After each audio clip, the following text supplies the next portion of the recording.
Hello everybody, it's Christian from Treasure Town, and we're back with the Ultimate Coin Trivia number 2, 12 difficult coin questions that are designed to test your coin knowledge and add to it. And the difference is that this time it's gotten much harder. We had a bunch of really high 8, 9, 10, and even an 11 out of 12 from, I believe, Devin Sipple. Just very impressive results from the coin community. So I said, you know what, I'm going to try to make this one a lot harder. We're going to progress from the easiest difficulty to the toughest difficulty, and I promise that my viewers are going to learn at least something by the end of this video. So let's just go for it. Alright, so for question number 1, we have what Jefferson nickel has the lowest mintage of the series at 2.63 million. So choice A is 1938D, choice B is 1938S, choice C is 1950D, and choice D is 1968S. So a wide variety of different dates that hopefully might trick you, might get you to fall for it, and we'll see if you do. But this is supposed to be the easiest one, so I'm just going to move quickly through this, and our answer is choice C, 1950D. It's often found in uncirculated condition because the mintage was so low at 2.63 million that a bunch of people pulled them out and did not let them go into circulation. There's other varieties that have many less, fewer made, but the major mintage was 1950D, the key date. Our next question is a little more difficult. So which of the following official U.S. mints existed at one point in time? So 3 of these are fake, and let's just read them off. Choice A is Dahlonega in Georgia. Choice B is Tallahassee in Tennessee.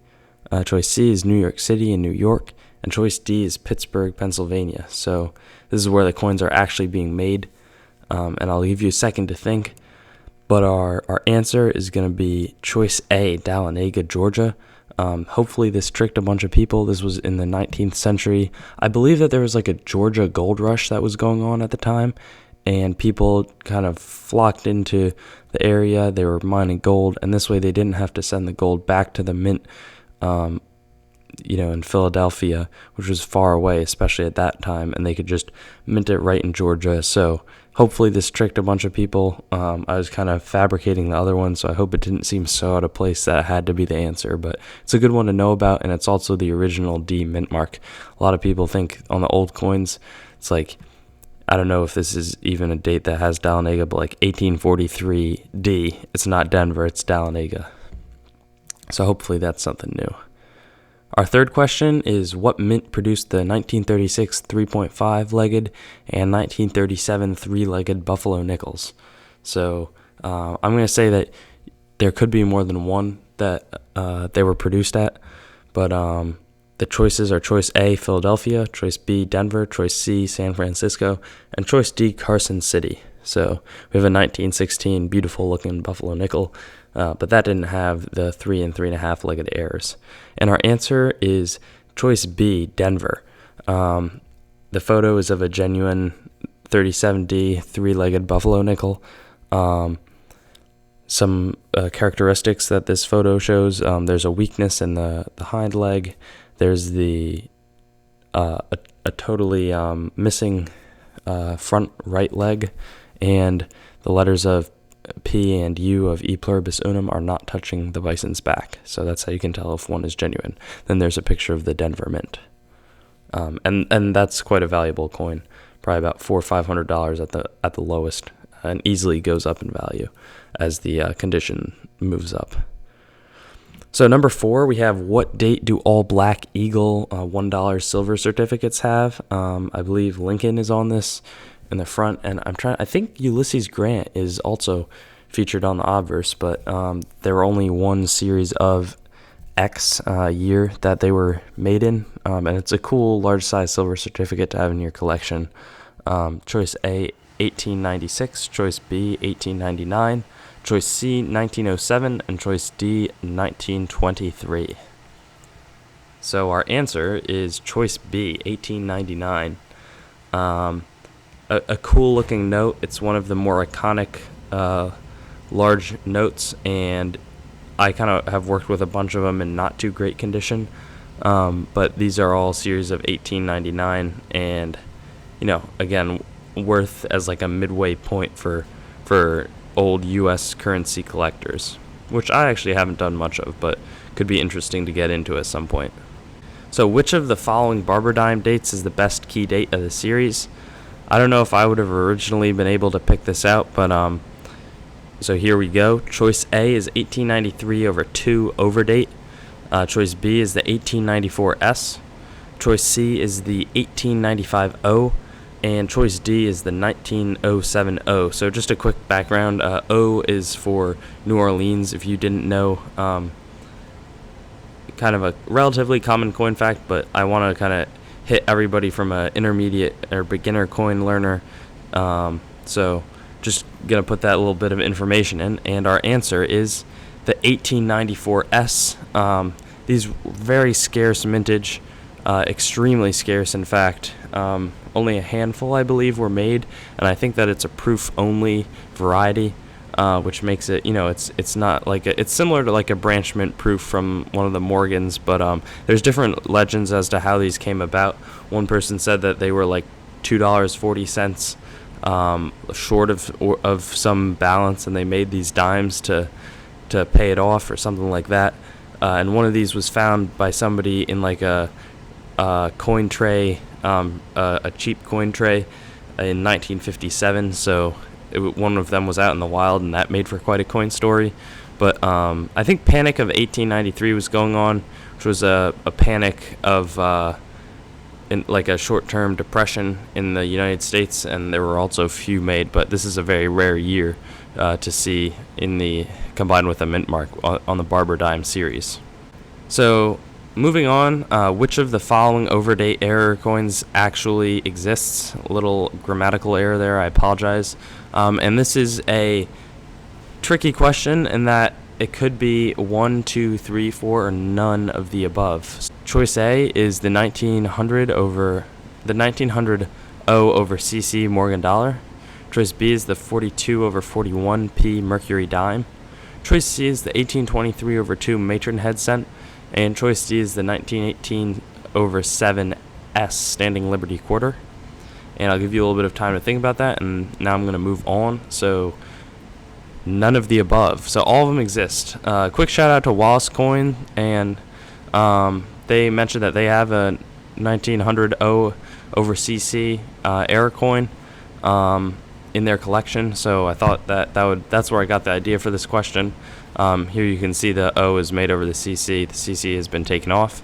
1918 over 7S. It's kind of clear there's a mutilation of the 8 and 7, and it's one of the standout varieties of the Standing Liberty quarter series. And then 1942 over 41 Mercury dime is like a major, likely you know about that one. It's a cool overdate though, nonetheless. For beginners, that's one of the Mercuries to look out for. Worth enough where you should know about it. And then lastly, this is not a super rare coin. It's actually less rare than the plain 1823, but the 1823 over 2 Matron head cent. It's a coin that I actually believe I had. I had either a 23 or a 23 over 2. It was really unclear because it was super smoothed over and actually graffitied. But 1823 is a key date for the cornet cents. There's very few of them made, I believe, or something like that. But that was a common overdate. So I'm trying to get the scores down, and you'll continue to see these tough questions coming up in our next. And that is, which of the following is the Strawberry Leaf 1793 large cent? So Strawberry Leaf, very valuable coin, extremely valuable actually. And there's just two choices here. Choice A we have on the left, and choice B we have on the right. So there's the two coins that you get a chance to look at, and I'm just going to skip ahead now, and the answer is choice A. So Strawberry Leaf, it has these kind of extra, more detailed leaves. You can see the difference between the normal and the Strawberry Leaf. There's like 4 it's notably different. And if you have one of these cents in the first place, it's going to be pretty valuable. But if you have the strawberry leaf, that's where you're, buying a new house, having a very good windfall as a result if you decide to sell this coin. So what was the last early U.S. commemorative half dollar? The coin shown is not the commemorative half that we are talking about, but these were half dollars. These are not like they started making them again, I think 1982 to the present. So before that, what was the last commemorative half dollar? This would have been made out of silver. So choice A is Columbian Exposition. Choice B is the Texas Centennial. Choice C is the Oregon Trail. It is not the Oregon Trial. That's a mistake that I made. Oregon Trail Memorial. And then the choice D is Booker T. Washington.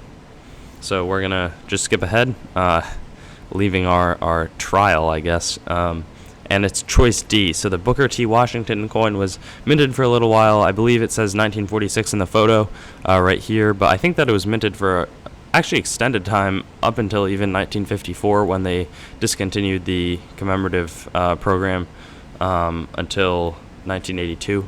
But nonetheless, that is our last one. The Columbian Exposition was in 1892, 93, something like that. And the Texas and Oregon Trail ones were earlier as well. But Booker T. Washington rounds it out. And this one should be kind of tough. So I actually did a presentation on this guy in a different channel, I think, a long time ago. But our photo is of John Mercanti, the most recent sheaf engraver of the U.S. Mint. And our choices are choice A, Christian Gobrecht, choice B, William Nies, choice C, James Longacre, and choice D, Robert Scott. So those are our choices. This is the curve. This is the killer for the those who are hoping to come away with a super high score. Answer is choice D, Robert Scott. I don't actually have a picture of him. I have pictures of William Nies, Gobrecht, and Longacre. I couldn't find a picture of Robert Scott, but he was the first chief engraver of the U.S. Mint. So now we have, what does a gold CAC sticker mean? I get to work with these sometimes. They're really cool to see. And this is a free response question. So if you thought that these were just going to be multiple choice, it's not your lucky day. I'm going to be the teacher who gives you a free response. I couldn't think of really creative ways to do this, but it's a good piece of information to know. And CAC is a third-party grading system, and they will grade coins that other people have already graded and either agree with them or disagree. So, but what does the gold CAC sticker mean? It means that CAC believes the coin is undergraded. So basically what they're saying is this coin is better than the grade that it was given. CAC stickers are very desirable. They're not corrupt whatsoever. 1938D Buffalo, for example, so it's MS65. This means CAC thinks it's better than MS65. And you rarely see these, but they're a novelty in the coin industry and very cool to see. On to another one of our super hard question. What fills in the following blank correctly? So it is the Contemporary Counterfeit Blank Collectors Club. Picture is totally unrelated. Again, I just looked online. I was like, Coin Club photos, and we have the Coin Club. I don't even know what that is. It's a coin. Cool logo, but I'm going to just fill them in. Choice A says the Contemporary Counterfeit Coin Certification Collectors Club. Choice B says the Contemporary Counterfeit Commemorative Collectors Club. Choice C says the Contemporary Counterfeit Cap Bust Half Collectors Club. And choice D is the Contemporary Counterfeit Half Dime Collectors Club. So only one of them is the correct answer, and that is choice C. So I was trying to go for a little trickery with the alliteration, but no, it's the Contemporary Counterfeit Cap Bust Half Collectors Club. I know somebody who's like a bust half nut. I think that means they have over 100 varieties of bust halves, so I was doing a little bit more research, and there's a movement that collects like contemporary counterfeits, so old counterfeits. So it's like counterfeits that were made during that time period or around that time period, and they were trying to pass these off as 50-cent coins. And there's actually somewhat of a market for these, so it's not like modern day counterfeits, but these are the old ones. And it's a cool community, and the bust half community is kind of the cap bust half community. Also has, you know, a small but dedicated group collecting the coins, and it's one of my favorite designs as well. So this is sourced from the user Mr. Brooklyn with no vowels except for Y off of coinfacts.com. I wanted to come up with an obscure coin fact, and I read this guy's question. So what was the first motto on federal U.S. coins? Choice A is United We Stand. Choice B is In God We Trust. Choice C is E Pluribus Unum.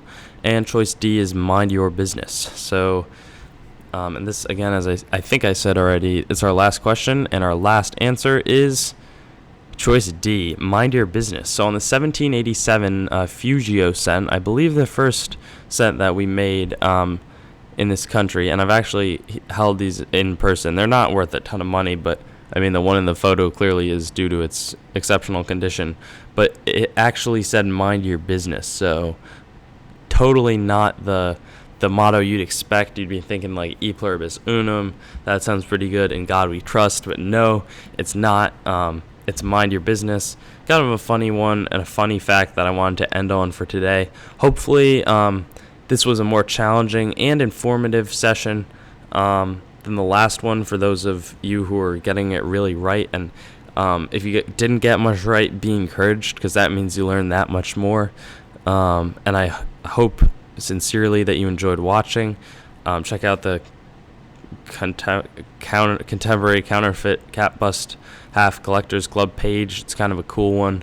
I might make a video on that on its own, and I have a bunch of other videos. Coin roll hunting. I'm going to try to do bank strap searching soon, coin information, and then some kind of specialty videos. I may try to get into bottle digging. I have an acquaintance not an acquaintance, a friend who bottle digs, so I'm going to try to do that towards the summer, and we have a whole bunch more plans for the channel coming up, so tune in with me in the other upcoming videos. Check out the ones you haven't already seen. Like, comment, share, subscribe. And I love interacting with the fans, so that's why I like doing this series. I'm going to try to have the next one of these out in about 3 to 4 weeks, I think. I don't want to run out of coin facts for you guys to learn while keeping them interesting and somewhat lighthearted too. But that being said, I'll be signing off, so I'll see you on my other videos.